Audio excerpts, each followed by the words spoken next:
The Gospel according to St. Mark, chapter 7. Then came together unto him the Pharisees, and certain of the Scribes, which came from Jerusalem. And when they saw some of his disciples eat bread with defiled, that is to say, with unwashed hands, they found fault. For the Pharisees, and all the Jews, except they wash their hands oft, eat not, holding the tradition of the elders. And when they come from the market, except they wash, they eat not. And many other things there be, which they have received to hold, as the washing of cups and pots, brassen vessels, and of tables. When the Pharisees and Scribes asked him, Why walk not thy disciples according to the tradition of the elders, but eat bread with unwashed hands? He answered and said unto them, Well hath Isaiah prophesied of you hypocrites, as it is written, This people honoureth me with their lips, but their heart is far from me.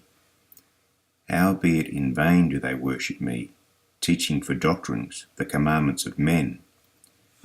For laying aside the commandment of God, ye hold the tradition of men, as the washing of pots and cups, and many other such things like ye do. And he said unto them, Full well ye reject the commandment of God, that ye may keep your own tradition. For Moses said, Honour thy father and thy mother, and whosoever curseth father or mother, let him die the death. But ye say, If a man shall say to his father or mother, It is Corban, that is to say, a gift, by whatsoever thou mightest be profited by me, he shall be free.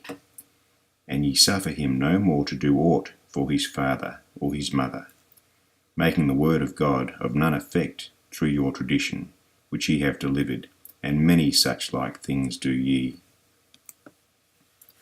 And when he had called all the people unto him, he said unto them, Hearken unto me every one of you, and understand. There is nothing from without a man, that entering into him can defile him. But the things which come out of him, those are they that defile the man. If any man have ears to hear, let him hear. And when he was entered into the house from the people, his disciples asked him concerning the parable. And he saith unto them, Are ye so without understanding also? Do ye not perceive that whatsoever thing from without entereth into the man, it cannot defile him? Because it entereth not into his heart, but into the belly, and goeth out into the draught, purging all meats. And he said, That which cometh out of the man, that defileth the man.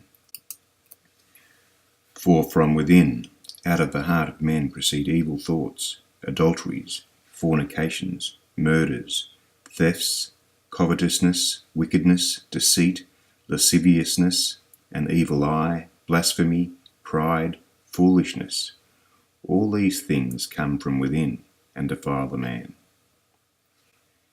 And from thence he arose, and went into the borders of Tyre and Sidon, and entered into an house, and would have no man know it, but he could not be hid. For a certain woman, whose young daughter had an unclean spirit, heard of him, and came and fell at his feet. The woman was a Greek, a Syrophoenician by nation, and she besought him that he would cast forth the devil out of her daughter.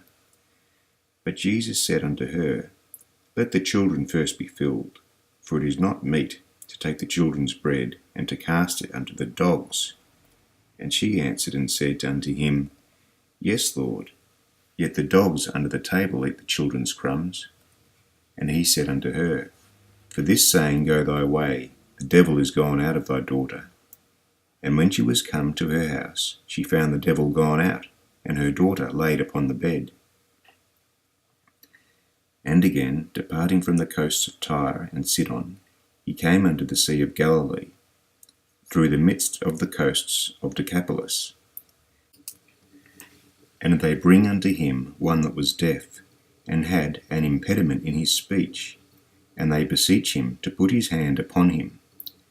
And he took aside from the multitude, and put his fingers into his ears, and he spit, and touched his tongue. And looking up to heaven, he sighed, and saith unto him, Ephphatha, that is, be opened. And straightway his ears were opened, and the string of his tongue was loosed, and he spake plain. And he charged them that they should tell no man. But the more he charged them, so much the more, a great deal they published it, and were beyond measure astonished, saying, He hath done all things well. He maketh both the deaf to hear, and the dumb to speak.